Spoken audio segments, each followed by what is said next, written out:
Hello there, welcome back to my channel ब्रेक मीनर। So बेटा मैं आपको आगे का चैप्टर जो है वो कराने आई हूँ। यूकैरियोटिक सेल हमने प्रोकैरियोटिक सेल लास्ट लेक्चर में कर लिया था, तो आपको कैसा लगा मुझे ज़रूर बताएं। लास्ट लेक्चर कैसा था आपका?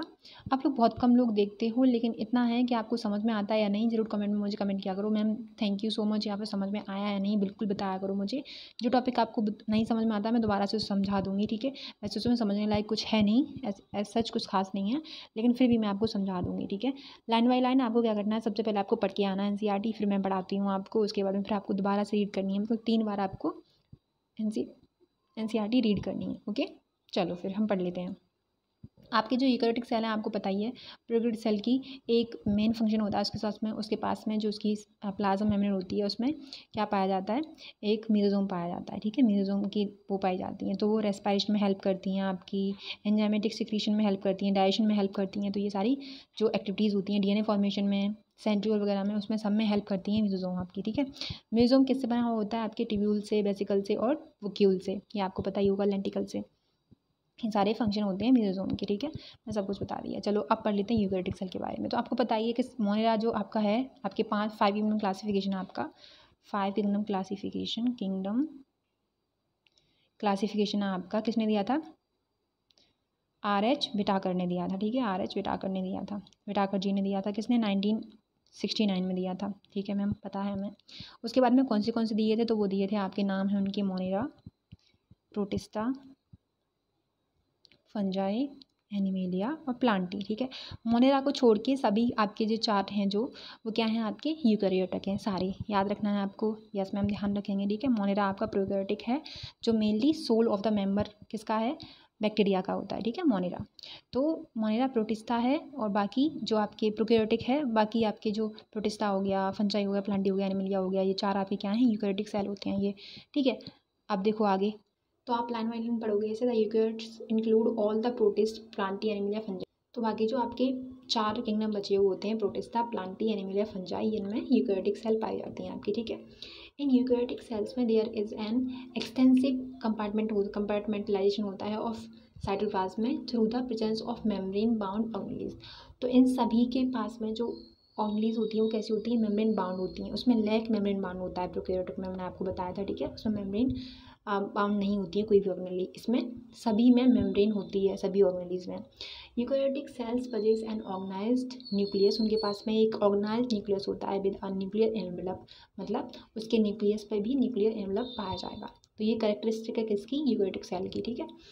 इन एडिशन जो कि यूकैरियोटिक सेल्स होती हैं have a variety of complex locomotory and cytoskeleton structures. तो उसके पास में एडिशन में क्या होता है? उसके एडिशन में, यूकैरियोटिक सेल के एडिशन में, कि उसके पास में variety of complex locomotory and cytoskeleton structure पाया जाता है। Their genetic material is organised into chromosomes. तो उसके जो जेनेटिक मटेरियल होते हैं वो किससे ऑर्गेनाइज होते हैं बेटा? वो होते हैं क्रोमोसोम्स से ऑर्गेनाइज्ड होते हैं, ठीक है। याद रखना है आपको ये सारी चीज़ें।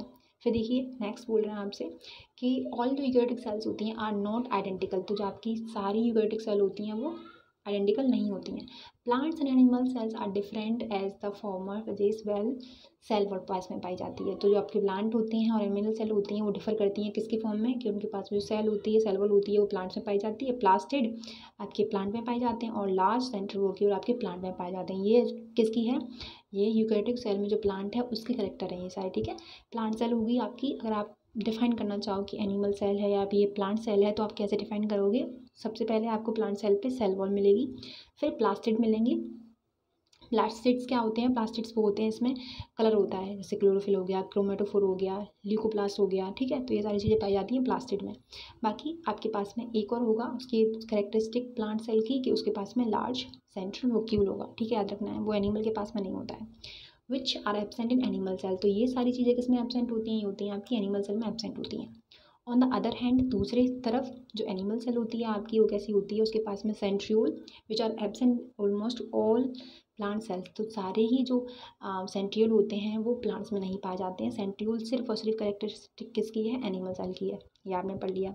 बाकी जो आपके प्लांट सेल होते हैं उनमें सेंट्रियोल नहीं प्रेजेंट होता है। एक बार मैं आपको एलैबोरेट कर दे रही हूँ प्लांट सेल और एनिमल सेल में। तो प्लांट ये है, एनिमल सेल ये है, ठीक है, याद रखना है। AC और ये PC, ठीक है। अब देखो इसमें क्या क्या प्रेजेंट था आपका? सेल वॉल, प्लास्टिड और लार्ज सेंट्रल वोक्यूल। ठीक है, इसमें क्या प्रेजेंट है, इसमें कुछ भी प्रेजेंट नहीं है, ना ये प्रेजेंट है, ना आपका ये प्रेजेंट है, और ना ही ये प्रेजेंट है। इसके अलावा इसमें जो प्रेजेंट है वो क्या है, सेंट्रियोल। ठीक है, सेंट्रियोल प्रेजेंट है, लेकिन सेंट्रियोल इसमें इधर नहीं है। तो ये आपके कैरेक्टर हो गए प्लांट सेल को और एनिमल सेल को डिफाइन करने के या फिर पहचानने के। चलिए नेक्स्ट देखिए, नेक्स्ट इसके साथ इनमें इन्होंने दे रखा है प्लांट सेल का स्ट्रक्चर और एनिमल सेल का स्ट्रक्चर। तो आप देख सकते हो, इसमें आराम से आप पहचान सकते हो कि प्लांट सेल कौन सी है और आपकी एनिमल सेल कौन सी है। तो आपको जैसा कि मैंने बताया था कि लार्ज सेंट्रल वोक्यूल पाया जाता है, तो किसमें किसकी कैरेक्टर होती है, वो होता है प्लांट सेल। तो इसके पास में देखो लार्ज सेंट्रल वोक्यूल होता है। प्लाज्मा मेम्ब्रेन ये है आपकी, उसके बाद में आपका सेल में यहाँ पे वो भी होगा, देखो क्लोरोप्लास्ट, मतलब जो आपका क्या बताया था मैं, प्लास्टिड, प्लास्टिड के अंदर ही क्लोरोप्लास्ट, क्लोरोफिल सब कुछ उसी के अंदर आ जाता है। ठीक है, तो ये इससे पहचान लिया हमने कि ये किसकी है, प्लांट सेल की है। ठीक है मैम, पहचान लिया हमने। सेल वॉल भी इसका कैरेक्टर है, देखिए ये यहाँ पे सेल वॉल, और दूसरा है लार्ज सेंट्रल वोक्यूल, ये वोक्यूल है पूरा लार्ज सेंट्रल। ठीक है, तो इससे मैंने पहचान लिया प्लांट सेल है। अब आते हैं हम एनिमल सेल पे। एनिमल सेल में क्या बोल रहे हैं आपसे कि उन्होंने क्या बोला था कि एक हमारे पास में सेंट्रियोल होता है, तो सेंट्रियोल आपको ढूंढना है। सेंट्रियोल कहाँ पे है, देखो सेंट्रियोल ये है, सेंट्रियोल इसमें प्रेजेंट होंगी एनिमल सेल में, और इसमें एब्सेंस होगी किसकी, सेल वॉल की, प्लास्टिड की और लास्ट सेंट्रल वोक्यूल की। इसमें आपको कहीं भी दिख रहा है लास्ट सेंट्रल वोक्यूल, नहीं दिख रहा है मैम, ना सेल वॉल दिख रही है हमें, ना ही हमें प्लास्टिड दिख रहे हैं, मतलब जैसे कि जो पिगमेंट होते हैं वो दिख रहे हैं। तो इसलिए हम पहचान सकते हैं उससे कि ये एनिमल सेल है और ये प्लांट सेल है। ठीक है, समझ गए, आई होप आप लोग समझ गए होंगे। ठीक है, देखिए अब आगे देखते हैं हम। तो let us now look at individual cell organelle to understand their structure and function. तो हम अब एक एक ऑर्गेनेली को देखेंगे जो साइटोप्लाज्म के अंदर अलग अलग जो ऑर्गेनेलीज हैं उन सभी को रीड करेंगे आगे। सबसे पहले आती है बात हमारी सेल मेम्ब्रेन। तो आपको पता ही है कि यूकेरियोटिक जो सेल है आपकी, उसमें जो प्लांट सेल है उसके पास में क्या होता है, सेल मेम्ब्रेन, और इसी को हम क्या बोलते हैं, प्लाज्मा मेम्ब्रेन। ठीक है, प्लाज्मा मेम्ब्रेन। ठीक है, अब ये दोनों का ही करेक्टर है, एनिमल सेल का भी है और प्लांट सेल का भी है, इसलिए म्यूचुअल करेक्टर है इसके, तो इसलिए ये आपको पढ़नी पड़ेगी। तो देखिए क्या कह रही है आपसे, ये कह रही है आपसे the detailed structure of the membrane was studied only after the advent of the electron microscope इन 1950। तो डिटेल स्ट्रक्चर हमने कब पढ़ा, जब हमें माइक्रोस्कोप मिला, इलेक्ट्रॉनिक माइक्रोस्कोप मिला, तब हमने डिटेल स्ट्रक्चर किया, किसके बारे में स्टडी की, किसके बारे में, हमने सेल मेम्ब्रेन के बारे में। ठीक है, मीनवाइल जो केमिकल स्टडीज़ होती हैं on the cell membrane specially in human red blood cells enabled the scientist to reduce the possible structure of the plasma membrane. तो हमने तब उसके बारे में पता चलाया कि जो आपका प्लाज्मा मेम्ब्रेन की एक्चुअल स्टडी कैसी होती है, सेल मेम्ब्रेन कैसी होती है, स्पेशली किस में, हमने रेड ब्लड सेल्स में ये पढ़ा था। ठीक है, तो ये पॉसिबल हो गया किसकी वजह से, साइंटिस्ट की वजह से पॉसिबल हो पाया, और जो प्लाज्मा मेम्ब्रेन लेयर है, सेल मेम्ब्रेन लेयर है, उसकी वजह से पॉसिबल हो पाया। ठीक है, और किसकी हेल्प से, इलेक्ट्रॉन माइक्रोस्कोप की हेल्प से, विद साइंटिस्ट के साथ में। ठीक है, तो बेटा ये पोर्शन आपका थोड़ा सा लंबा है, तो हम इसे जल्दी से कंप्लीट कर ले रहे हैं। ठीक है, पता नहीं क्या हो रहा है। This study shows that the cell membrane is mainly compose of lipid and proteins. तो आपको पता है ये जो आपकी स्टडीज़ बताती हैं कि जो सेल मेम्ब्रेन है वो किससे बनी हुई होती है, लिपिड और आपकी किससे, प्रोटीन से बनी हुई होती है आपकी सेल मेम्ब्रेन। ठीक है, द मेजर लिपिड्स आर, जो आपकी मेजर लिपिड्स होती हैं वो होती हैं फॉस्फोलिपिड्स, उन्हें हम क्या बोलते हैं, फॉस्फोलिपिड बोलते हैं। मेजर लिपिड्स होती हैं आपकी that are arranged in a bilayer, वो बाइलेयर में अरेंज होती हैं एक सेल मेम्ब्रेन में। ठीक है, अब कैसे अरेंज होती हैं, ये आपका स्ट्रक्चर नीचे है, लेकिन मैं फिर भी आपको बता दे रही हूँ साथ के साथ। अब देखिए जैसे आपके पास में सेल है, ऊपर होगा हेड एंड नीचे होगा ये टेल आपका। ठीक है, फिर नीचे होगा एक और हेड और पोल, यहाँ पे टेल होगा। तो ये होती हैं हाइड्रोफोबिक होती हैं, जो हेड होती हैं वो क्या होते हैं बेटा आपकी हाइड्रोफोबिक होती हैं, जो टेल होते हैं आपके वो हाइड्रोफिलिक होती हैं। ठीक है, अब देखो जो हाइड्रोफोबिक का मतलब होता है मैं आपको बता दे रही हूँ, हाइड्रोफोबिक का मतलब होता है फोबिक, मतलब फोबिया, पानी से उन्हें फोबिया है, फोबिया मतलब डरती हैं वो पानी से। तो हेड होता है आपका वो पानी के बाहर होता है, और जो टेल होती हैं वो हाइड्रोफिलिक होती हैं, फिलिक मतलब पानी से वो लव करती हैं, प्यार करती हैं, तो वो फिलिक हो जाती हैं, मतलब पानी में डिप हो जाती हैं। ठीक है, हेड आपका डरता है तो वो दूर भाग जाता है। ठीक है, जैसे आप भी हो, अब पापा हैं, मम्मी से आप डरते नहीं हो, पापा से आप डरते हो, तो कोई भी बात बोलोगे, पैसे चाहिए होंगे आपको, तो आप क्या बोलोगे, मम्मी से, मम्मी प्लीज़ इतने मुझे पैसे चाहिए, पापा से बोल दो ना। तो मम्मी क्या है, मम्मी आपका एक माध्यम है। ठीक है, आप उनसे बोल सकते हो। तो आपका जो कहने का तरीका है, मतलब हेड आपका मम्मी की तरफ है, टेल आपके पापा की तरफ है, मतलब पैर आप पापा की तरफ रखते हो और आपका हेड अपनी मम्मी की तरफ रखते हो, क्योंकि आप मम्मी से बोलते हो। अपना बैक आप पापा की तरफ रखते हो, ठीक है, ऐसे आप समझ सकते हो। यस मैम, ठीक है, समझ गए हम। Also the lipids are arrange, जो आपके लिपिड होते हैं अरेंज होते हैं within the membrane with a polar head. तो पोलर हेड में आपके पास पता है जो लिपिड होते हैं वो अरेंज होते हैं within the membrane, polar head के साथ में, टुवर्ड्स द आउटसाइड, आउटसाइड मतलब बाहर, हाइड्रोफोबिक टेल, उनके पास में जो होता है टेल कैसी होती है, वो हाइड्रोफोबिक होती है, याद रखना है आपको, ठीक है। क्या मैंने गलत बोल दिया क्या? शायद मैंने गलत बोल दिया यार, गलत मतलब मैंने शायद गलत बोल दिया। तो हाइड्रोफोबिक आपकी क्या होती है, टेल होती है, towards the inner part of the inner part. अब देखो मैं बता रही हूँ आपको, सबसे पहले पढ़ती हूँ ध्यान से इसे। ऑल्सो जो लिपिड्स होते हैं are arranged within the membrane, जो आपकी लिपिड होती हैं वो अरेंज होती हैं विद इन द मेम्ब्रेन, ठीक है, विद द पोलर हेड के साथ में, ठीक है, towards the outer side, outer side मतलब बाहर की तरफ। एंड जो हाइड्रोफोबिक आपकी टेल होती हैं वो टुवर्ड होती हैं इनर साइड, मतलब अंदर साइड। अब इसमें जो मैंने बताया थोड़ा सा वो गलत बोल दिया बेटा, थोड़ा सा आप ध्यान देना। जो हाइड्रोफोबिक होती हैं वो क्या होती हैं, टेल होती हैं, हाइड्रोफिलिक क्या होते हैं, आपके हेड होते हैं, याद रखना है आपको, ठीक है। यस मैम, याद रखेंगे। दैट इंश्योर दैट द जो आपका नॉन पोलर टेल होता है of saturated hydrocarbon is protected from the aqueous environment. तो इस वजह से क्या होता है बेटा कि वो सैचुरेटेड जो हाइड्रोकार्बन्स होते हैं उनसे, जो नॉन पोलर टेल हैं वो सैचुरेटेड हाइड्रोकार्बन से उन्हें प्रोटेक्ट करती हैं, ठीक है, एक्वस एनवायरनमेंट होता है उससे हमें प्रोटेक्ट करती हैं वो, ठीक है। फिर देखो, इन एडिशन टू पोलो जो आपको फॉस्फोलिपिड्स होते हैं मेम्ब्रेन ऑल्सो कंटेन कोलेस्ट्रॉल। तो एडिशन में आपकी जो फॉस्फोलिपिड मेम्ब्रेन होती है वो क्या कंटेन करती है, वो करती है कोलेस्ट्रॉल को कंटेन, ठीक है। अब ये जो आपका है ये किसने दिया था, ये वो सिंगल और निकोसल ने दिया था, जिसे हम फ्लिप फ्लॉप मोमेंट भी बोलते हैं, ठीक है। तो लेटर जो बायोकेमिकल इन्वेस्टिगेशन थी clearly revealed that the cell membranes also possess protein and carbohydrate. उसके बाद में हमें पता चला बायोकेमिकल इन्वेस्टिगेशन से कि जो आपकी सेल मेम्ब्रेन होती है या प्लाज्मा मेम्ब्रेन होती है वो प्रोटीन्स के अलावा भी वो कार्बोहाइड्रेट को कंटेन करती है। तो आपका जो रेशियो होता है प्रोटीन और लिपिड का वो कितना होता है, considerably different type of cells में वो पाया जाता है। इन ह्यूमन बीइंग में क्या होता है, तो मेम्ब्रेन ऑफ द जो एरिथ्रोसाइट की मेम्ब्रेन होती है, मतलब आरबीसीज की, एरिथ्रोसाइट को क्या बोलते हैं आपको पता होगा, आरबीसीज बोलते हैं, आरबीसीज को ही हम एरिथ्रोसाइट बोलते हैं, ठीक है। तो ह्यूमन बीइंग में जो आपकी एरिथ्रोसाइट होती हैं मतलब आरबीसीज होती हैं, अप्रॉक्सीमेटली वो कितना रखती हैं, 52% आपका प्रोटीन रखती हैं और 40% आपका लिपिड रखती हैं। याद रखना है आपको, ये बहुत ही इंपॉर्टेंट है, ठीक है, बहुत ज़्यादा इंपॉर्टेंट है। तो आपको याद रखना है कि जो हमारे हमारे हम हैं हमारी आरबीसीज में कितने परसेंट प्रोटीन होता है और कितने परसेंट लिपिड होता है। तो 52% आपका जो आरबीसीज होती हैं उसमें प्रोटीन होता है और 40% आपका लिपिड होता है, ठीक है, याद रखना है।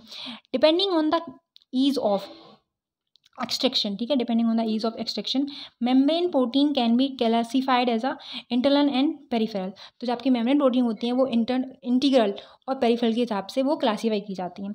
जो आपकी पेरिफेरल प्रोटीन होती हैं lies on the surface of the membrane. तो जो आपकी पेरिफेरल का मतलब होता है बाहर, ठीक है, तो सरफेस पे रहती हैं आपकी प्रोटीन्स। और वाइल जो इंटीग्रल प्रोटीन होती हैं आपकी वो partially and totally worried in the membrane. तो वो आपको पता ही है कि जो आपका इंटीग्रल प्रोटीन होती है वो अंदर रहेंगी और जो आपकी पेरिफेरल मतलब पेरी मतलब पर्दी मतलब सरफेस पे रहती हैं और बाकी जो आपकी इंटीग्रल होती हैं वो अंदर रहती हैं। ऐसे याद रखोगे आप, यस मैम रखेंगे यार। अब ये स्ट्रक्चर है, कुछ स्ट्रक्चर को रीड कर लो, ये आपका प्लाज्मा मेम्ब्रेन का स्ट्रक्चर। देखिए शुगर की, इसमें कुछ शुगर के आपके दे रखे हैं, फिर पेरिफेरल प्रोटीन दे रखी हैं। पेरिफेरल मतलब आपका बताया था कि वो बाहर की तरफ होंगी, ठीक है, और इंटीग्रल प्रोटीन और होंगी आपकी, ये इंटीग्रल प्रोटीन है, आपको दिख रहा होगा, ठीक है, येलो से मैं आपको बता दे रही हूँ, ये आपका इंटीग्रल प्रोटीन है, दिख रहा होगा आपको इजीली, ठीक है। अब उसके बाद में आप क्या देखोगे, उसके बाद में आप देख सकते हो कि आपके पास में फॉस्फोलिपिड लेयर भी है आपके पास में। देखो ये आपकी फॉस्फोलिपिड लेयर है, मतलब आपकी जो टेल है वो फॉस्फोलिपिड लेयर है और हेड भी है, हेड एक पोलर रीजन है आपका, ठीक है। उसके नीचे भी कुछ चीज़ें हैं, कोलेस्ट्रॉल भी कुछ पाया जाता है आपका सेल मेम्ब्रेन में। तो मैंने आपको बताया था प्रोटीन ही नहीं, लिपिड ही नहीं, आपकी कोलेस्ट्रॉल भी पाए जाते हैं। तो ये स्ट्रक्चर एज इट इज़ आपसे पूछ सकते हैं कि जो आपकी इंटीग्रल प्रोटीन होती है वो कहाँ होती हैं, वो सेल के बीच में होती हैं, बाहर होती हैं, या आपकी जो पेरिफेरल प्रोटीन होती हैं वो किधर होती हैं, सुअर किधर होती हैं। तो ये as it is a question आ जाता है, तो आप प्रिपेयर रहें उस चीज़ के लिए, ठीक है। काफ़ी इंपॉर्टेंट है नीट के पर्पज से, तो काफ़ी इंपॉर्टेंट है ये, ठीक है। अब देखिए, an improved model of structure of the cell membrane was proposed by Singer and Nicolson. तो इम्प्रूव जो मॉडल था, स्ट्रक्चर था सेल मेम्ब्रेन का, इम्प्रूव मॉडल किसने दिया था, सिंगल एंड निकोल्सन ने दिया था। कब दिया था, 1972 में दिया था, ठीक है, 1972 में। वाइडली जो एक्सेप्टेड था फ्लूइड मोज़ेक, इसके बाद में जो वाइडली एक्सेप्टेड था इसे क्या बोला गया, फ्लूइड मोज़ेक मॉडल बोला गया है इसे, ठीक है। अकॉर्डिंग टू दिस था जो आपकी क्वासी फ्लूइड नेचर था of lipid enables lateral movement of proteins within the overall bilayer. और उसके बाद में this ability to this ability to move within the cell membrane measure ah fluidity, जो ability होती है movement की proteins की और उसकी लिपिड की, तो वो किसकी वजह से हो पाती है, वो फ्लूइडिटी की वजह से हो पाती है। The fluid nature of a membrane is also important for the point of view function like cell growth, formation of intercellular junctions and secretion और एंडोसाइटोसिस और सेल डिवीजन। जो आपको फ्लूइड किस लिए, जो फ्लूइड नेचर होता है सेल मेम्ब्रेन का, वो किस लिए इंपॉर्टेंट होता है, वो इसलिए भी इंपॉर्टेंट होता है क्योंकि आपकी सेल ग्रोथ अच्छे से हो पाएगी, उससे आपकी फॉर्मेशन ऑफ इंटरसेलुलर जंक्शंस होते हैं वो अच्छे से फॉर्मेशन हो पाएगा, उनका सिक्रीशन अच्छे से हो पाएगा, एंडोसाइटोसिस अच्छे हो पाएगा। एंडोसाइटोसिस क्या होता है, एंडोसाइटोसिस वो होता है जो जैसे कोई सेल है उसमें अंदर चली गई है कोई बाहर का पार्टिकल, तो उसे इनग्लफ कर लेगी, अंदर खा लेगी, ठीक है।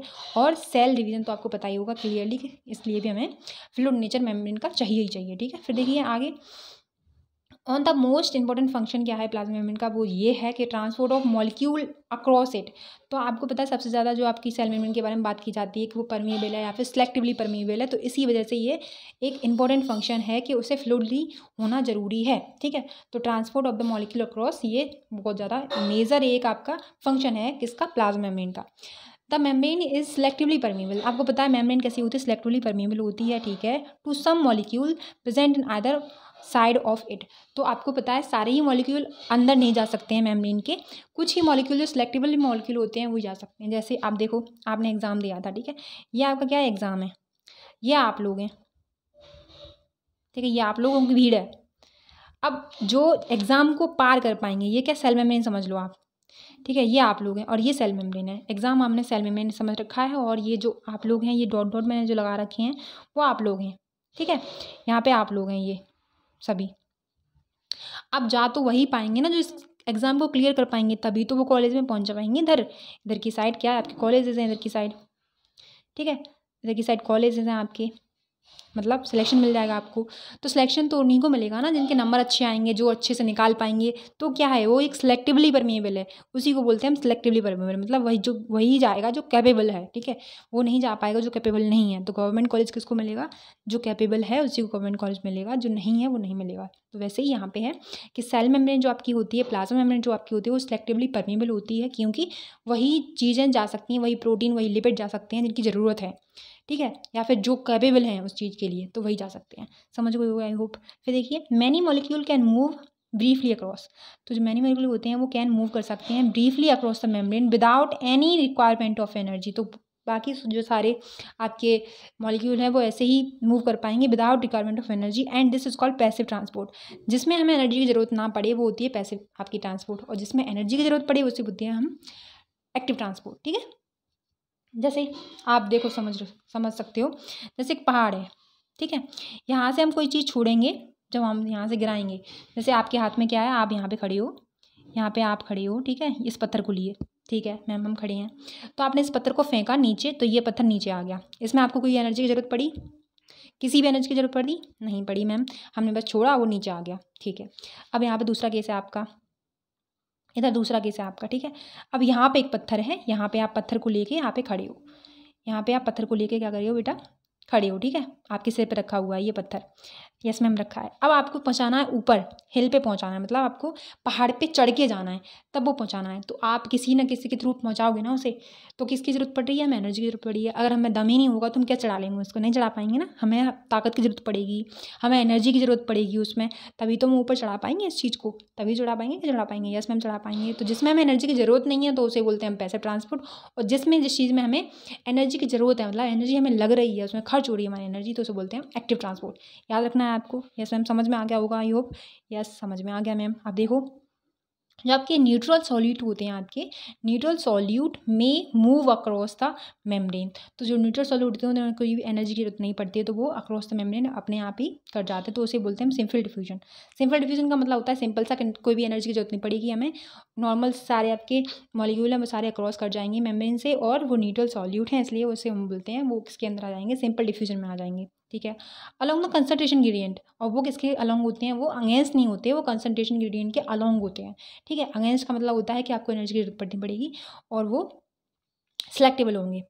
From higher concentration to lower concentration, तो वो हायर कंसंट्रेशन से लोअर कंसंट्रेशन में चले जाएंगे। जैसे एक तरफ आपने दे रखा है चीनी का घोल, एक तरफ कंसनट्रेटेड चीनी है, शुगर है, वो घोल बना हुआ है, और एक तरफ आपने सिर्फ और सिर्फ पानी रखा है। जैसे यहाँ पे कंसनट्रेटेड शुगर है, शुगर, ठीक है, और यहाँ पे क्या है, वाटर है सिर्फ। तो यहाँ पे क्या है आपका, ये from higher to concentration to lower concentration जाएगा, मतलब कंसनट्रेशन ज़्यादा इधर तो वो कम कंसनट्रेशन की तरफ जाने की मूव करेगा, तो ये इधर मूव करने की कोशिश करेगा, ठीक है, कोशिश नहीं मतलब ये जाएगा। तो इसीलिए बोलते हैं हम इसमें कोई भी हमें एनर्जी की जरूरत नहीं पड़ेगी, पैसे ट्रांसपोर्ट होगा इसमें और आराम से इजीली जा पाएगा। तो ये सिंपल डिफ्यूजन है और अलॉन्ग द कंसनट्रेशन ग्रेडियंट है, अगेंस्ट नहीं है, अलॉन्ग द कंसनट्रेशन ग्रेडियंट है और from the higher concentration to lower concentration. समझ गए होगे? यस मैम समझ गए, ठीक है। नेक्स्ट देखिए, water may also move across the membrane from higher to lower concentration. Water also move कर सकता है higher concentration to lower concentration. Movement of water by diffusion called osmosis. जो बाय डिफ्यूजन जो मूवमेंट होता है water का, उसको बोलते हैं हम osmosis. As the polar molecule, जो आपके पोलर मॉलिक्यूल होते हैं, can't pass through the polar non polar lipid bilayer. तो आपके जो पोलर मॉलिक्यूल होते हैं वो नहीं पास कर सकते हैं, किसके through, non polar lipid bilayer के थ्रू नहीं पास कर सकते हैं। They require a carrying protein, तो वही इन्हें एक कैरिंग प्रोटीन की ज़रूरत होगी। जैसे आप समझ सकते हो कि आपके पास में क्या है, आपकी ये है एग्ज़ाम है, ठीक है, यहाँ पे आप लोगों, तो यहाँ पे क्या है, आपको एनर्जी पुट करनी पड़ेगी और यहाँ पे आपको क्या पड़ेगा, एक रिक्वायरमेंट पड़ेगी। जैसे मेरी है, मैं एक टीचर हूँ, आपको पढ़ने की ज़रूरत पड़ेगी, आपको क्वेश्चन प्रैक्टिस करने की ज़रूरत पड़ेगी, खुद से भी और मेरे से भी, मैं भी कुछ आपकी हेल्प करूँगी, तभी तो आप इस एग्ज़ाम को क्रैक कर पाओगे, तभी तो आप बाहर पहुँच पाओगे, तभी तो आपको मेडिकल कॉलेज मिलेगा कि नहीं मिलेगा? यस मैम मिलेगा। तो ऐसे आप समझ सकते हो इस बात को, ठीक है। तो यहाँ पे कैरिंग प्रोटीन क्या है, हम टीचर्स कैरिंग प्रोटीन आपको हेल्प करते हैं उसमें, वहाँ तक पहुँचाने में, यहाँ पर वहाँ तक ले जाने में हेल्प करते हैं। Of the membrane facilitate there transport across the membrane. A few ions होती हैं, कुछ आइंस भी होती हैं आपकी, और मॉलिक्यूल्स होते हैं, are transported across the membrane against their concentration gradient. अब क्या अगेंस्ट का मतलब, मैंने आपको बताया था कि उसमें एनर्जी की हमें ज़रूरत पड़ेगी, ठीक है। अगेंस्ट मतलब हम वो काम ना ज़बरदस्ती कर रहे हैं या फिर हमें वो करना ही है, तो उसमें क्या हमें एनर्जी डालनी ही पड़ेगी। पत्थर को हमें ऊपर पहाड़ पे ले जाना है तो उसमें हमें एनर्जी डालनी पड़ेगी, बिना एनर्जी के, बिना किसी आइडिया के हम नहीं डाल सकते। अब पत्थर को आप सिर पे रखे तो नहीं ले जा सकते हो ना, ठीक है। तो हम क्या जुगाड़ लगाएंगे, या फिर कोई क्रेन मशीन हो या फिर कोई ऐसा चीज़ बनाएं हम, जैसे कि किसी पालने में या फिर किसी ऐसी गाड़ी में रखें, जो आपने देखा होगा ठेला होता है, उस पर रखें उस पत्थर को, तब हम ढकेलते हुए ऊपर ले जाएं। लेकिन एनर्जी की अल्टीमेटली जो एनर्जी की ज़रूरत है वो तो हमें पड़ रही है ना, एनर्जी तो हमें लगानी पड़ रही है ना। तो अगेंस्ट मतलब जो हमें अगेंस्ट करना पड़ रहा है, मतलब हमें अगेंस्ट मतलब कि पहाड़ पे हमें चढ़ना पड़ रहा है, हमें ये नहीं है कि हम लुढ़कते हुए आ जाएंगे ऊपर से, क्या है तो हम लुढ़कते हुए आ जाएंगे, नीचे तो हमें ज़रूरत नहीं पड़ रही है, तो वो अलॉन्ग देयर कंसंट्रेशन ग्रेडियंट हो गया। अब हमें अगेंस्ट जाना है उसकी, हमें एनर्जी पुट करना पड़ेगा, ठीक है, समझ रहे हो गए आप, ठीक है। From lower to the higher concentration, अब हम क्या कर रहे हैं, लोअर टू हाई कंसंट्रेशन ले जा रहे हैं, ठीक है। तो हमें ये ज़रूरत हमें करना ही पड़ेगा ऐसे। Such transport is energy dependent process होती है, इसमें हमें एटीपी की ज़रूरत पड़ती है। यूटिलाइज एंड इसको बोलते हैं हम, फिर इसमें हमें एटीपी की ज़रूरत पड़ती है और इसी को हम बोलते हैं एक्टिव ट्रांसपोर्ट। और इसमें जो एग्जांपल होती हैं आयंस होती हैं, वो कौन सी होती हैं, सोडियम पोटेशियम पंप होती हैं, वो हमें हेल्प करती हैं एक्टिव ट्रांसपोर्ट की करने के लिए, ठीक है। हमने ये प्लाज्मा मेम्ब्रेन पढ़ लिया। अभी वो जो प्लाज्मा मेम्ब्रेन थी और सेल मेम्ब्रेन थी, वो दोनों का कैरेक्टरिस्टिक थी, एनिमल सेल का भी और प्लांट सेल का भी। अभी ये सेल वॉल है, ये ओनली ऑन जो कैरेक्टरिस्टिक है वो किसकी है, सिर्फ और सिर्फ प्लांट सेल की है, ठीक है।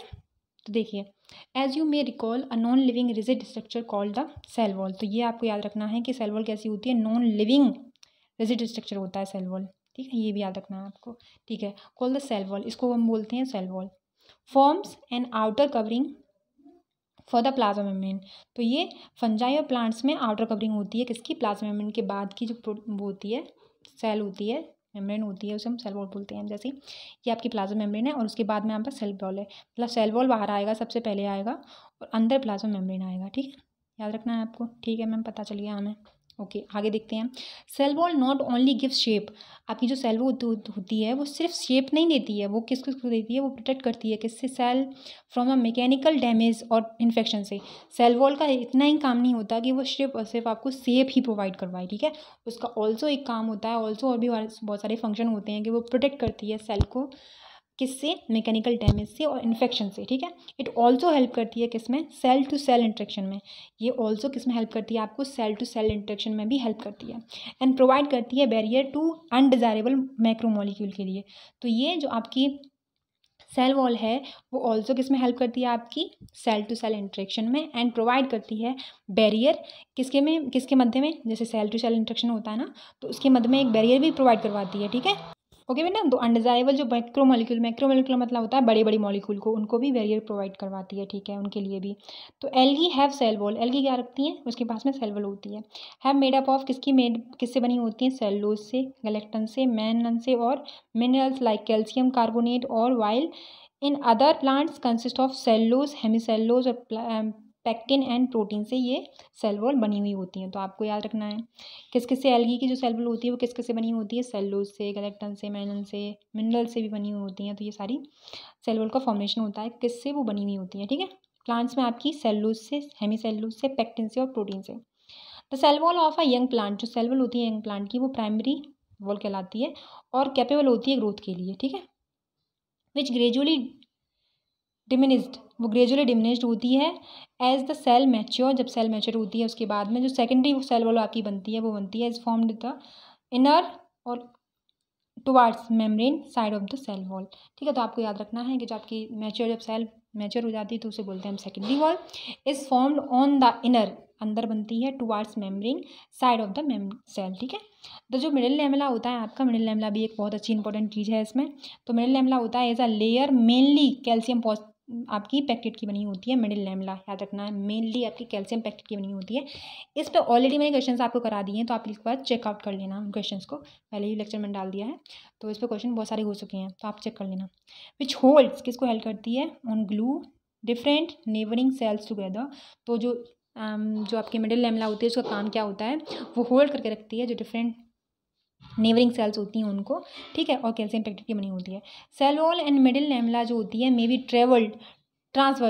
ट्रांसवर्स्ड बाय प्लाज्मोडेस्माटा, वो ट्रांसवर्स किससे होती है, प्लाज्मोडेस्माटा से ट्रांसफर होती है, which connect the cytoplasm of neighbouring cells, जो किसके कनेक्ट करता है बेटा, वो कनेक्ट करता है किसको, आपकी साइटोप्लाज्म ऑफ नेबरिंग सेल्स के प्लाज्मोडेस्माटा कनेक्ट करता है। फिर देखिए आपका आता है एंडोमेम्ब्रेन सिस्टम। तो एंडोमेम्ब्रेन सिस्टम का मतलब क्या होता है, while each of membranous organelles is distinct in term of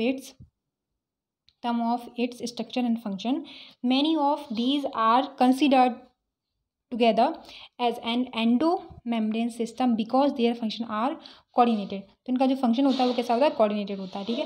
तो सेल में आपका जो एंडोमेम्ब्रेन सिस्टम है वो क्या है, कोऑर्डिनेटेड फंक्शन रखेगा।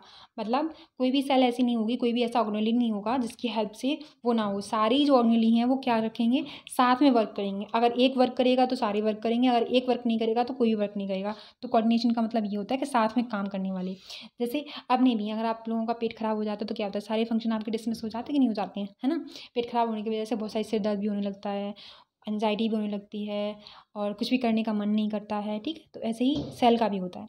तो जो आपकी एंडोमेम्ब्रेन सिस्टम होता है इंक्लूड करता है एंडोप्लाज्मिक रेटिकुलम को, किस किस को, अब देखो ये भी पूछा जा सकता है आपसे कि जो आपका एंडोमेम्ब्रेन सिस्टम होता है उसमें क्या क्या आता है, ठीक है, कौन से ऑर्गेनेल्स आते हैं, तो आपको वो भी याद रखना है। तो आपकी जो एंडोमेम्ब्रेन सिस्टम है ES, उसमें क्या होता है, ER भी आपका आता है, गोल्जी कॉम्प्लेक्स भी आपका आता है, लाइसोसोम भी आता है आपका, और वोक्यूल आता है। ये चार हैं, आई थिंक चार ही हैं। तो ये चार आपके ऑर्गेनेली आते हैं एंडोमेम्ब्रेन सिस्टम के अंदर। कौन से नहीं आते हैं, तो वो होते हैं आपके, एक होता है माइटोकॉन्ड्रिया, वो आपका एंडोमेम्ब्रेन सिस्टम के अंदर नहीं आता है। क्लोरोप्लास्ट हो गया आपका प्लांट का कैरेक्टर, माइटोकॉन्ड्रिया भी प्लांट में पाया जाता है, लेकिन क्लोरोप्लास्ट एक आपका यूनिक कैरेक्टर है किसका, प्लांट सेल का, ठीक है। एंड पेरोक्सिसोम, ये आपके कोऑर्डिनेटेड सिस्टम नहीं रखते हैं with another component, these are not considered as part of endomembrane system. तो आपको ये भी याद रखना है कौन से जो ऑर्गेनेली हैं, ठीक है, वो एंडोमेम्ब्रेन सिस्टम के अंदर नहीं आते हैं और कौन से हैं जो आते हैं, ठीक है, बहुत ही ईजी हैं, याद कर लोगे आराम से। एंडोमेम्ब्रेन सिस्टम के अंदर कौन से आते हैं, आपका एंडोप्लाज्मिक रेटिकुलम हो गया, गोल्जी कॉम्प्लेक्स हो गया, लाइसोसोम हो गया, आपका वैक्यूल हो गया, ठीक है। उसके बाद में नहीं आते हैं तो माइटोकॉन्ड्रिया, क्लोरोप्लास्ट और पेरोक्सिसोम्स। याद हो गया होगा, आई होप आप लोगों को, यस मैम याद हो गया। अब पढ़ते हैं हम आगे कि आपका जो एंडोप्लाज्मिक रेटिकुलम होता है वो एक्चुअल में होता क्या है। ठीक है, ये पढ़ेंगे हम। तो जो आपका अगर हम अंदर देखेंगे किसके हेल्प से, एंडो जो आपको इलेक्ट्रॉन माइक्रोस्कोप है उसकी हेल्प से हम देखेंगे, तो जो आपकी यूकेरियोटिक सेल होती हैं रिवील करती हैं प्रेजेंस ऑफ नेटवर्क, एक प्रेजेंस ऑफ नेटवर्क को रिवील करती हैं। और रेटिकुलम, रेटिकुलम का मतलब होता है कि जाल, एक टाइप का जाल को रिवील करती हैं। ऑफ टिनी ट्यूबुलर स्ट्रक्चर, और टिनी ट्यूबुलर स्ट्रक्चर मतलब टिनी ट्यूब लाइक स्ट्रक्चर होते हैं, उन्हें रिवील करती हैं। स्कैटर्ड होती हैं किसके साथ में, साइटोप्लाज्म के साथ में स्कैटर्ड होती हैं। That is called endoplasmic reticulum, इसी को हम क्या बोलते हैं बेटा, एंडोप्लाज्मिक रेटिकुलम बोलते हैं। तो ऐसे भी आपसे पूरा पूछ सकते हैं कि जो एंडो, आपकी पूरी देख सकते हैं लाइन ये कि eukaryotic sales reveal the presence of network of reticulum of टिनी tubular structure scattered in the cytoplasm that is called, तो आपको क्या लगाना है, वो एंडोप्लाज्मिक रेटिकुलम लगाना है। ठीक है, अब देखो हेंस जो आपकी ER सेल्स हैं वो क्या करेंगी, डिवाइड करती हैं the intracellular space between, intercellular space in two distinct compartment में, दो डिस्टिंक्ट कंपार्टमेंट में वो क्या करती हैं, डिवाइड करती हैं। जैसे फर्स्ट आपका एग्जांपल हो गया ल्यूमिनल, जो इनसाइड एंडोप्लाज्मिक रेटिकुलम होता है, और एक्स्ट्रा ल्यूमिनल जो होता है साइटोप्लाज्म कंपार्टमेंट। ठीक है, आपको याद रखना है, यस मैम याद रखेंगे। अब देखो द ER होता है ऑफन शोज राइबोसोम्स, कुछ देखो कुछ ऐसे ER होते हैं जो राइबोसोम को शो करते हैं, अटैच होते हैं टू द आउटर सरफेस, तो इसको बोलते हैं हम endoplasmic reticulum bearing ribosome on their surface called rough endoplasmic reticulum. तो RER क्या होता है, RER का फुल फॉर्म होता है रफ एंडोप्लाज्मिक रेटिकुलम। और किस वजह से होता है वो, क्योंकि जो आपकी ER सेल होती हैं, एंडोप्लाज्मिक रेटिकुलम होता है उस पर राइबोसोम अटैच हो जाता है उनके सरफेस पे, तो इसलिए उन्हें रफ एंडोप्लाज्मिक रेटिकुलम बोलते हैं। ठीक है, इन द एब्सेंस ऑफ, अगर इसकी एब्सेंस होती है, कोई भी राइबोसोम प्रेजेंट नहीं है ER पे और उनकी एब्सेंस है राइबोसोम की, तो उसे बोल देते हैं हम स्मूथ एंडोप्लाज्मिक रेटिकुलम, मतलब उसके पास में कोई भी राइबोसोम नहीं है। जैसे किसी भी आप देख लो ना यार, जैसे कोई भी स्मूथ चीज़ है, ठीक है, उस पर आप यहाँ पर बना दोगे कांटे कांटे से, या फिर आप गोले गोले भी बना दोगे, जब आप उसे टच करोगे तो क्या होगा, रफ जैसा थोड़ा फील होगा ना, यस मैम फील होगा। अगर उन्हें हटा दोगे, उन्हें नहीं लगाओगे तो क्या होगा, हमें स्मूथ बिल्कुल फील होगा। फेस से समझ लो अपने, आपका फेस है, बहुत सारे पिंपल हो जाते हैं, तो आप टच करते हो तो आपका फेस एकदम रफ जैसा मालूम पड़ता है। अगर वो पिंपल चले जाते हैं आपके, तो आपको फेस एकदम स्मूथ हो जाता है। तो रफ का मतलब हो गया कि कुछ चीज़ अटैच हो गई है किसी चीज़ पे, और स्मूथ का मतलब हो गया कोई चीज़ अटैच नहीं है। तो जो आपका रफ एंडोप्लाज्मिक रेटिकुलम होता है उस पर राइबोसोम आपके अटैच हो जाते हैं, और राइबोसोम का मेन फंक्शन होता है प्रोटीन का सिंथेसिस, याद रखना है आपको। ठीक है, और फिर उसके बाद में आपका ये क्वेश्चन था, आपका 2023 में आया है आपका क्वेश्चन, तो इसमें से आप देख लो, ध्यान से देखना। जो RER के फंक्शन होते हैं, फ्रीक्वेंटली ऑब्जर्व होता है in the cell actively involve in the protein synthesis. जो आपका रफ एंडोप्लाज्मिक रेटिकुलम होता है वो प्रोटीन सिंथेसिस में काम करता है एंड सिक्रीशन में काम करता है उनकी। There are extensive and continuous with the outer membrane of the nucleus, और ये किसके बाहर होता है, आउटर मेम्ब्रेन होता है, कहाँ पे प्रेजेंट होता है, न्यूक्लियस के बाहर की मेम्ब्रेन पे ये प्रेजेंट होता है, एंडोप्लाज्मिक रेटिकुलम प्रेजेंस होती है इसकी। ठीक है, फिर देखिए आपका जो स्मूथ एंडोप्लाज्मिक रेटिकुलम होता है is major site of synthesis of lipids. तो ये किसका सिंथेसिस करता है, ये लिपिड का सिंथेसिस करता है। ये क्वेश्चन आपसे पूछ चुके हैं कि आपका जो स्मूथ एंडोप्लाज्मिक रेटिकुलम होता है, ओह आप ये पूछ सकते हैं, आपसे ये पूछा है is the major site of synthesis of lipid, वो किस में होता है। तो ये आपके ऑप्शंस थे, ER था, RER था, SER था। ठीक है, तो आपका एग्जाम्पल था उसमें SER, तो वो सही था। अब आपसे यही पूछ सकते हैं, जो एनिमल सेल होती हैं लिपिड लाइक स्टेरॉइड हार्मोन्स, जो लिपिड लाइक स्टेरॉइड हार्मोन होते हैं वो किस में प्रेजेंट होते हैं, वो सिंथेसिस होता है इसका SER में। ठीक है, स्टेरॉइड देखो, S for smooth endoplasmic reticulum और S फॉर स्टेरॉइड, तो ऐसे आपको याद रखना है, ऐसे ही मैंने याद किया है। ठीक है, तो आप एक बार स्ट्रक्चर देख लो, यहाँ पे क्या स्ट्रक्चर है, देखो न्यूक्लियस ये है आपका, ये आपका न्यूक्लियस है, यहाँ पे आप देख सकते हो, ये आपका न्यूक्लियस है, न्यूक्लियर पोर होते हैं न्यूक्लियस के बाहर ही, मैंने आपको बताया था कि आउटर साइड पे आपका जो एंडोप्लाज्मिक रेटिकुलम होता है वो प्रेजेंट होता है, जिसके पास में ये गोल गोल लड्डू से लगे हुए हैं ये, तो ये हो गया आपका रफ एंडोप्लाज्मिक रेटिकुलम। जो स्मूथ है इधर, ये स्मूथ है, तो ये आपके स्मूथ एंडोप्लाज्मिक रेटिकुलम हो गए। ठीक है, याद रखना है आपको। फिर देखिए आगे गोल्जी एपेटस और गोल्जी कॉम्प्लेक्स भी बोलते हैं। अब इसको किसने डिस्कवर किया था, ये थे आपके कैमिलो गोल्जी। ठीक है, तो उन्होंने 1898 में फर्स्ट डिस्कवर किया था, ऑब्जर्व किया था densely stained reticular structure near the nucleus के पास में पाया गया था, उन्हें मिला था ये चीज़। ठीक है, तो कहाँ कहाँ पे प्रेजेंट था ये, या कहाँ पे प्रेजेंट था ये आपका, कैसा था, first observe densely stained reticular structure near the nucleus के पास में ये प्रेजेंट था। दीज बर्ड लेटर नेम्ड, उन्होंने गोल्जी बॉडी इनका नाम रखा आफ्टर हिम, उनके बाद में। क्योंकि उन्होंने डिस्कवर किया था, उन्होंने ऑब्जर्व किया था, इसलिए उन्होंने हम गोल्जी बॉडीज बोल दिया हमने, ठीक है। They consist of many flat disc shaped sac होते हैं इनके पास में, और जिन्हें हम बोलते हैं सिस्टर्नी। तो सिस्टर्नी और क्रिस्टी एक दो चीज़ बहुत ज़्यादा वो हैं आपकी क्या बोलते हैं उससे चीज़ें हैं, ऑर्गनली हैं, उनके अंदर पाए जाते हैं, तो वो आपको याद रखना है। जैसे मैंने याद रखा है क्रिस्टी किसमें पाया जाता है, क्रिस्टी पाया जाता है आपका किसमें, माइटोकॉन्ड्रिया में। तो मैंने याद कर लिया है, एम क्रिस्टी कर लिया है, ठीक है, एम क्रिस्टी ऐसे याद कर लिया है। और सिस्टर्नी है जो आपका, तो वो गोल्जी से कर लिया है, जी सिस्टर्नी आप बोलते हो ना, जी सिस्टर आप बोलते हो ना, कोई भी काम है तो जी सिस्टर, तो आप गोल्जी बॉडीज़ का याद रखोगे सिस्टर्नी, ठीक है। तो जी सिस्टर ऐसे याद कर सकते हो, और एम क्रिस्टी याद कर सकते हो, ठीक है। तो क्रिस्टी तो एक नेम भी है, तो क्रिस्टी आप नाम याद रख सकते हो, ठीक है। तो जो आपकी गोल्जी बॉडीज़ होती हैं उनके पास में क्रिस्टी होती हैं, सिस्टर्नी होती हैं, ऑफ कितने की होती हैं, 0.5 माइक्रोमीटर टू 1 माइक्रोमीटर डायमीटर में होती हैं। दीज आर स्टैकर्ड होती हैं, पैरेलल होती हैं टू ईच अदर, अब एक दूसरे के पैरेलल होती हैं, वेरीड होती हैं, number of cristae presence of Golgi complex की प्रेजेंस में वो ये होती हैं। द गोल्जी सिस्टर्नी जो होती हैं आर कंसेंट्रिकली अरेंज होती हैं नियर द न्यूक्लियस के पास में अरेंज होती हैं, डिस्टिंक्ट कॉन्वेक्स जिसे बोलते हैं हम सिस, और फॉर्मिंग द कॉनकेव तो उसे बोलते हैं हम ट्रांस, ठीक है। इसके फेज़ होते हैं, तो ये आपकी ऐसे कॉनकेव ट्रांस होता है, मैच्योर होती हैं फेज़ में, और इसको बोल देते हैं हम फेज़ वगैरह इसमें होता है। जो सिस होता है आपका और ट्रांस फेज़ होता है, तो वो होता है ऑर्गेनली आर एंटायरली डिफरेंट होती हैं बट इंटरकनेक्टेड होती हैं एक दूसरे से वो, ठीक है। फिर देखिए आगे यही पैराग्राफ पढ़ ले रहे हैं हम, तो क्योंकि गर्मी बहुत हो रही है, गर्मी बहुत मुझे लग रही है, पसीना यहाँ पे हो रही हूँ मैं। तो गोल्जी एपरेटस होता है वो प्रिंसिपली परफॉर्म करता है, ठीक है, प्रिंसिपली परफॉर्म करता है किस में, फंक्शन ऑफ पैकेजिंग मटेरियल में। तो आपसे पूछा जा सकता है क्वेश्चन कि जो आपका गोल्जी बॉडी होता है या गोल्जी एपरेटस होते हैं वो प्रिंसिपली उनका जो परफॉर्मिंग फंक्शन होता है वो कैसा होता है, तो वो होता है पैकेजिंग मटेरियल का काम करते हैं वो, ठीक है। To be delivered either to the intracellular targets उसके पास में होते हैं, और ये सिक्रीट करती हैं आउटसाइड द सेल को, ठीक। मटेरियल टू बी पैकेज्ड होता है इनटू द सेल, मटेरियल बेटा कैसा होता है, टू बी पैकेज्ड होता है in the form of vesicle की फॉर्म में एक मटेरियल होता है वो पैकेज होता है, फ्रॉम द ER फ्यूज, जब ER फ्यूज़ करते हैं उससे, विद द सिस फेज, जब सिस फेज आता है तो गोल्जी एपरेटस क्या करता है, Golgi apparatus and move towards the mature phase, वो मैच्योर की फेज की तरफ वो क्या हो जाते हैं, मूव कर जाते हैं।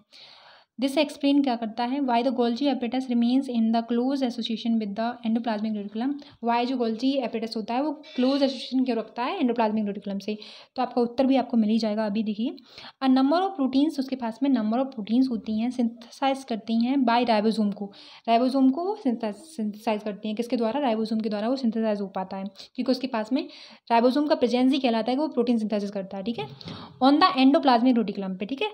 एंड और जो वो मॉडिफाइड करता है किसको, इन आ सिस्टर्नी को मॉडिफाई करता है to the Golgi apparatus before they are release from its transfer, जब वो अपने ट्रांसफेयर से रिलीज होती हैं गोल्जी एपरेटस, ठीक है, उसकी जो सिस्टर्नी होती हैं वो रिलीज होती हैं अपनी ट्रांसफेयर से, तो वो हेल्प करते हैं किससे, कि आपकी प्रोटीन का सिंथेसिस हो पाए, राइबोसोम इसलिए हेल्प करता है, तो इसीलिए रिलेशन होता है उनके बीच में, इसीलिए जो आपका गोल्जी एपरेटस होता है वो एसोसिएशन रखता है, क्लोज एसोसिएशन रखता है किसके साथ में, एंडोप्लाज्मिक रेटिकुलम के साथ में, ठीक है। Golgi apparatus is a major important site होती है किसकी, फॉर्मेशन ऑफ ग्लाइकोप्रोटीन और ग्लाइकोलिपिड, तो जो आपकी गोल्जी एपरेटस होते हैं उसमें ग्लाइकोप्रोटीन और ग्लाइकोलिपिड का फॉर्मेशन होता है, तो इंपॉर्टेंट साइट होती है गोल्जी एपरेटस के पास में, फॉर्मेशन ऑफ किसकी, ग्लाइकोप्रोटीन और ग्लाइकोलिपिड्स की। तो आप याद रख सकते हो ये भी कि आपका जो फॉर्मेशन करता है ग्लाइकोप्रोटीन और ग्लाइकोलिपिड का, तो वो कौन सा ऑर्गेनली है, तो वो ऑर्गेनली है आपका गोल्जी एपरेटस। आज के लिए इतना ही रखते हैं, thank you so much for watching my take care. और आपको लेक्चर कैसा लगा, आपको अच्छा लग रहा है या नहीं लग रहा है, मुझे ज़रूर बताएं, आपकी फीडबैक की सबसे ज़्यादा ज़रूरत होती है, तो प्लीज़ आप फीडबैक ज़रूर दें। Okay bye, take care.